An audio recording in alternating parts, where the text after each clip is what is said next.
Folks, here we are. That's right. We're going to be talking about our Robinhood portfolio today, a full portfolio overview from top to bottom. I hope you're excited. We do this every single month. If you like that idea, hit up a subscribe, maybe. I show you every single position I've got wholeheartedly. I'm not lying to you folks, okay? I tell you the truth here. Full transparency. Who else is doing it? Is anyone else doing it? I don't know. But let's get right into this thing. And let me just tell you, these are not what some people might describe as, this is not a lovely lady lump, as they have said in the past. This is a disgusting, nightmarish hill that I'd like to get off of this valley. I'd like to get out of the valley, but right now, folks, we're hurting. We've lost a lot of our gains, in the past, really, year to date. It's been a horrific nightmare for us. You can see over the last 3 months, we're down $8.6 grand in this portfolio. Holy crap. All time, though, we are still up $7,121. Not terrible, of 22% all time. We've been starting, we started our investment journey in July of 2017.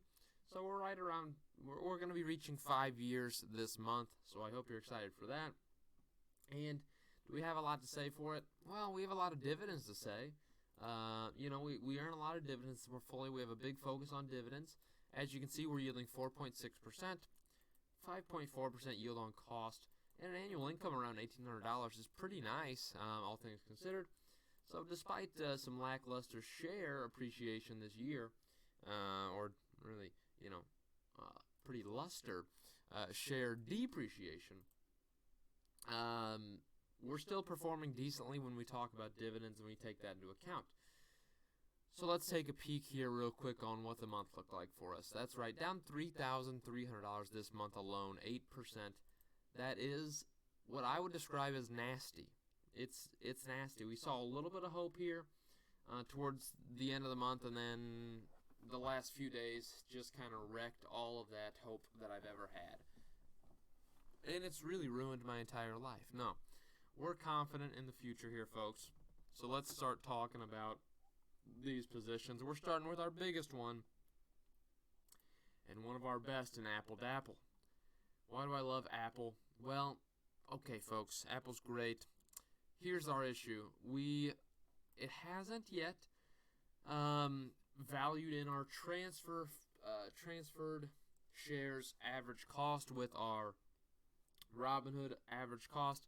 Let me just tell you, this was obviously bought prior to the stock split. We're talking around $45 to $50 per share is our real average cost here. 27.67 shares, equating to 10% of the portfolio. Definitely a big portion of the portfolio. We're up quite massively on this position despite really poor performance over the last 3 months. 20% down. We're still up pretty massively. I'll just tell you that right now. Even though it doesn't show it, that's okay. Next, we have one that we're not up pretty massively on. We're down pretty massively. It's Meta Platforms, formerly known as Facebook. This one's been a rough one for us, and you can really see over the last 3 months why that's been. What can you do when you're down 30% in 3 months? Not much.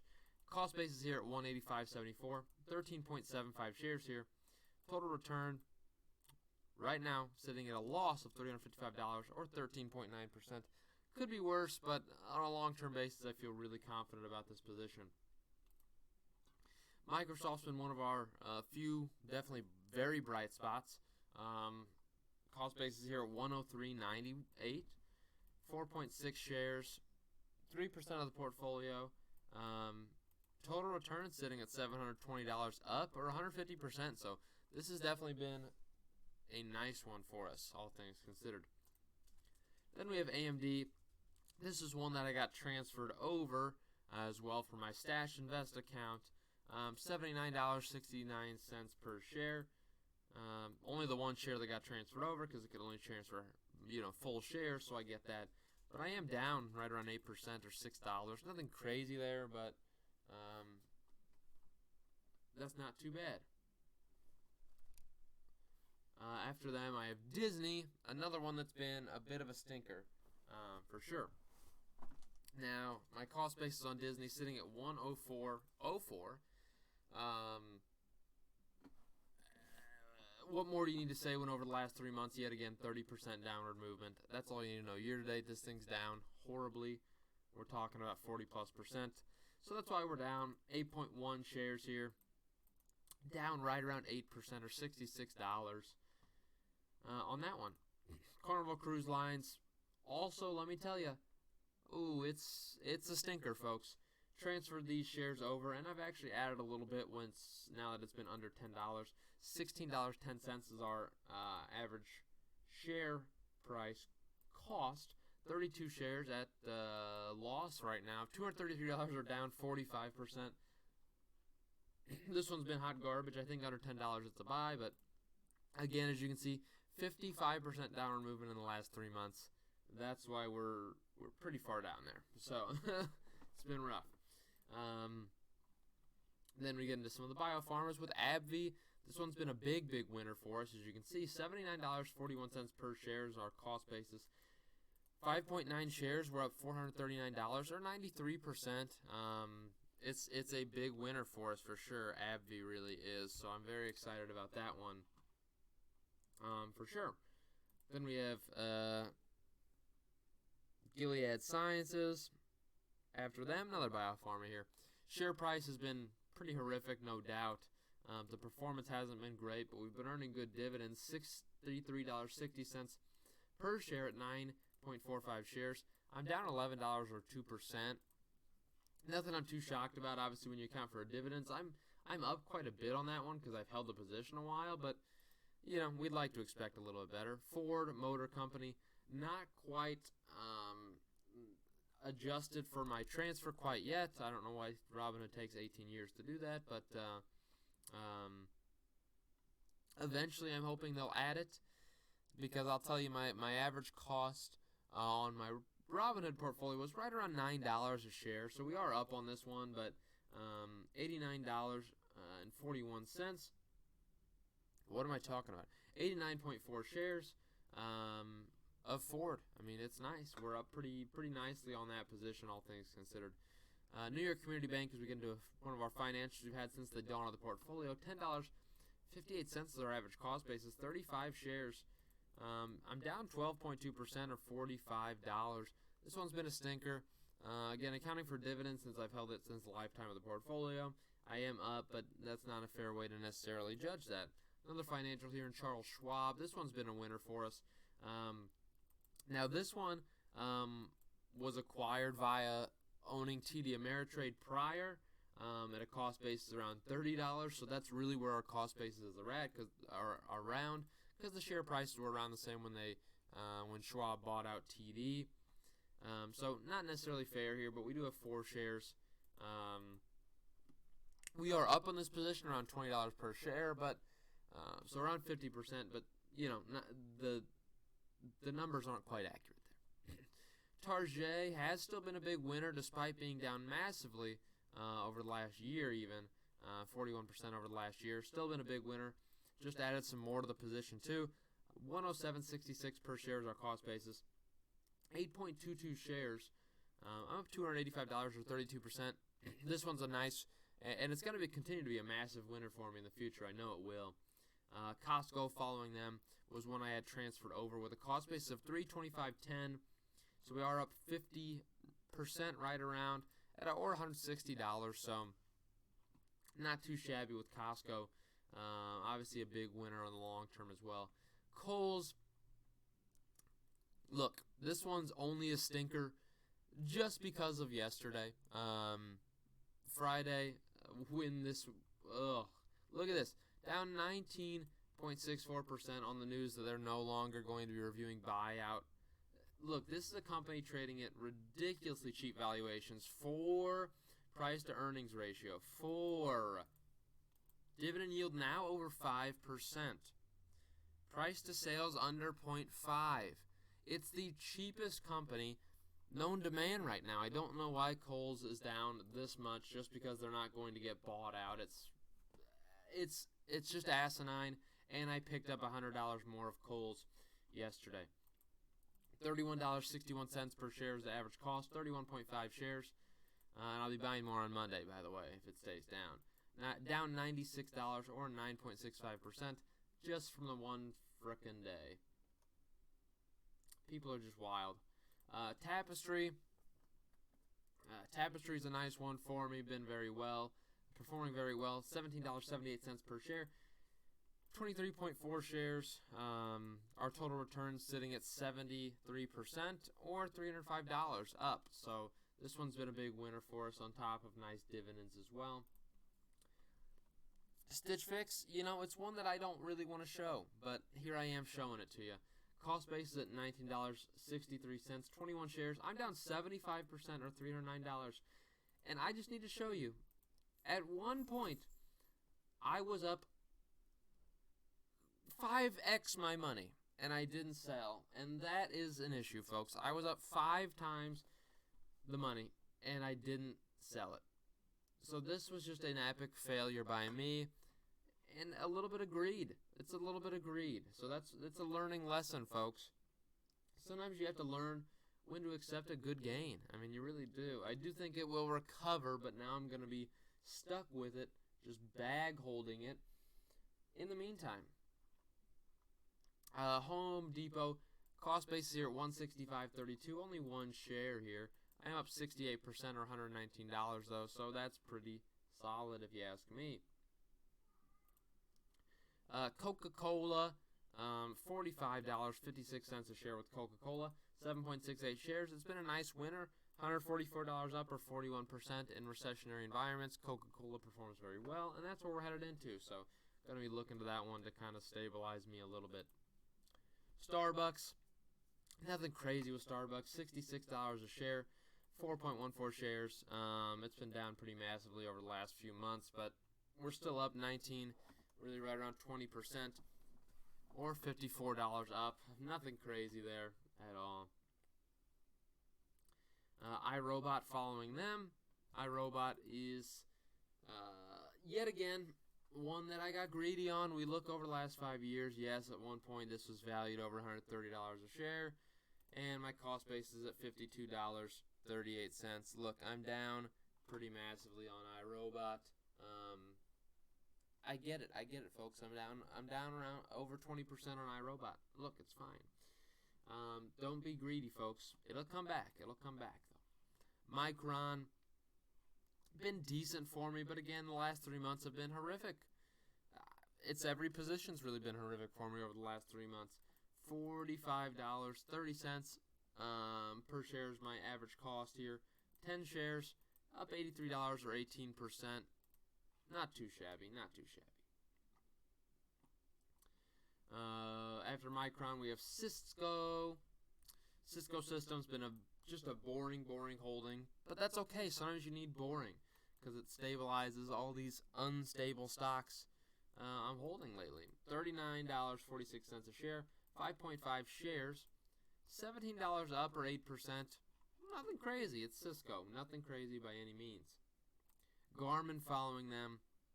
Cost base is at $81.62, one share. I'm up $17 or 20%. Nothing really crazy to say about Garmin, that's for sure. Then we have analog devices. Held this one forever. We're up pretty big. $81.88 a share. 1.04 shares here. $63 up or 75%, right around there. Not too bad. HPQ. This one's been an unsung hero for me, really. I will say very boring company, but it's been performing pretty well for me. $22.45 a share. I think it's still a screaming buy, by the way, too, where it's at. 18.6 shares. Up $177 or 42%. Screaming buy at these levels. You better, consider loading up the bag, folks. Activision Blizzard. Nothing great to say with Activision Blizzard. Cost base is $68.96. 4.58 shares. Up $43 or really 13.6%. Still waiting for the potential Microsoft acquisition. which will get me another $10 per share in really net gains. So I'm excited about that. Realty income, we get into our REITs and our high dividend payers. So we start with realty income, $56.50 a share, 25.3 shares. I'm up $344 or 24%, plus massive dividends we get monthly. We love to see it. Then the spin-off we got from holding, our average cost doesn't exist because these are obviously free shares. We've got 2.01 shares of the Orion Office REIT. Nothing crazy. We got that from holding realty income when they made an acquisition, so nothing crazy. Iron Mountain, been a beautiful one for me. $32.92 per share, 35.8 shares. I'm up $588 or 50% really. It's pretty beautiful. Plus a nice dividend yield over 6%. It's been great. I told you to buy it a while ago. I did. Omega Healthcare Investors, not been wonderful for me from a share appreciation standpoint, but we've earned beautiful dividends on it, yielding around 10%. 28.41 per share, 45.8 total shares. I am up $17 or 1%, but the dividends are the bigger story there, as we're earning massive dividends with that company. Arbor Realty Trust, again, this has been a horrible performance over the last 3 months with Arbor Realty Trust, and I've been buying more. $10.94 per share, 106.47 shares. I am up 21% or $252, but again, the dividends are where it's at. We look at the history, and you can see really the difference here in dividends. $38.20 was my last dividend. This is a freaking beautiful dividend payer, and we've only been adding to it more and more. So that dividend's going to continue to grow. Then we have Apple Hospitality REIT, $14.26 a share, 66.58 shares. I'm up $35 or 3%. Nothing crazy. Another monthly dividend payer, which we accept all day, folks, all day. Southerly Hotels, nothing crazy to say there. Cost basis, this is really from transfer over as well. $2.17 per share, 253 shares. I'm down $88 or 16%. I do think this one could really return to its former glory, but it's been down massively over the last year. It never really recovered greatly after the dip in 2020, but I do believe that they could even return to a $3 share level. Maybe not back to the $7 per share pre-COVID levels, but I do think there's a lot of share appreciation to be had here once they reinstate the dividend, which might not be this year, might be next year, but still, I'm excited. Apollo Commercial Real Estate, I am down on this one actually, $11.76 a share, 95.99 shares here. I'm down $88 or 7.86%, but when you account for dividends, I am definitely up. Obviously, you see our most recent dividend we're going to be getting paid. It's quarterly. It's $33. So over the lifetime, we're up on this one, and we're going to continue to reinvest those dividends and have a great time. New residential investment NRZ, $10.12 a share, 48.3 shares. I am down 5.6% or $27, but again, you account for dividends, as you can see, $12 getting paid this quarter. We're up over the long term on this one when you account for dividends, and we're going to reinvest them and yet again have a great time. Prospect Capital, $7.18 is the current share price. Our average cost is $6.05. It's an easy math there, folks. 50.5 shares, we're up $57 or 18%. Monthly dividend payer as well, and it's a beautiful one for me. Then we get into our ETFs, which I'm not going to go into too much, but we start off with JEPI, which is an equity premium income fund. I will show up this one just because obviously the dividends are beautiful. We are down a little bit, but the dividends have been pretty beautiful. And if we see the overall history of this and search by just the dividends, you can see how we've been able to grow that dividend consistently. It varies, but it has been growing consistently, so that's what we like to see from that. Then we have the best dividend fund in the game, SCHD, 27.4 shares of SCHD. SPHD, a monthly dividend fund, 16 0.67 shares, I'm going to say, just for posterity's sake. SPYG, which is a S&P 500 growth fund, 5.71 shares. SPYD, another dividend fund here, 12.28 shares. New positions that I got transferred over. MGC, another growth fund, 1.42 shares. Then IVV, 2 shares of IVV. VFH was the financials fund, 3.57 shares here, adding to that one pretty decently lately. KBWD, a monthly dividend payer. I will show KBWD here for a reason, because again, it's one that I like dividends. Our share performance hasn't been great. We're down $39, but if you look overall from a long-term dividend standpoint, we are up, because this is a monthly dividend payer, and we look at the history of it, and we look at just the dividends. We're up pretty big. I mean, look at these. Search, please. Look at the dividends. How, if you look just from, let's say, from July of 2020, when we were making $1.20 per share, we've invested enough and been reinvesting to where this month's payment is going to be $9.32. Massive, massive dividend here that's paid monthly. So very happy about that. And then KBWI, 52.44 shares. We have 66.92 of KBWD, by the way. QILD, monthly dividend covering call ETF, 29.84 shares. USOI, 65.08. Cover calls ETN, oil ETN, I should say, which has been performing extremely well in dividend because of the fact that oil prices have been skyrocketing, which is why we bought it when we did. DIV after them, another dividend fund, super dividend fund, in fact. 12.02 shares there. DES, 2.13 small cap dividend fund, and SNSR, the Internet of Things Fund, 1.01 shares. Then we get into NEO, obviously our biggest winner of the portfolio. $2.07 a share, I should say, 25 shares only. We were up $483, or 934%. We were up a lot more, which is where a lot of our percentage gain has really gone, because we're down 58% this year with NEO. But we were up a lot more, and we had a lot more shares, but we sold some out at a lot, big gains. And we're okay with that. We're okay with big gains, folks. That's one where I didn't get too greedy on. Penn, terrible. Penn National Gaming's been terrible, and I don't know why.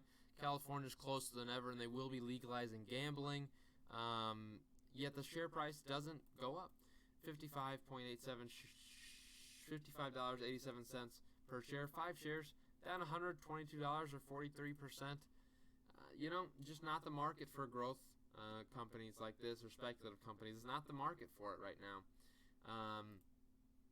Then we have Watt or Energis, garbage company. Shouldn't have bought this one, but that's okay. Eventually, all it takes is one day for it to pop $1, $2.33 a share, 111.29 shares, down $146 or 56%. Garbage. That's why we don't put a lot of money into those, for sure. Plug Power, cost basis at $25.86. I bought back into this one last year, and it hasn't worked out for me. Down $70 or 33.84%. It will pop back up because it actually is trading pretty cheap when you talk about future valuation, which is why I got back into it. I originally was in at $2 a share and then sold it after, right around $20, but that's okay.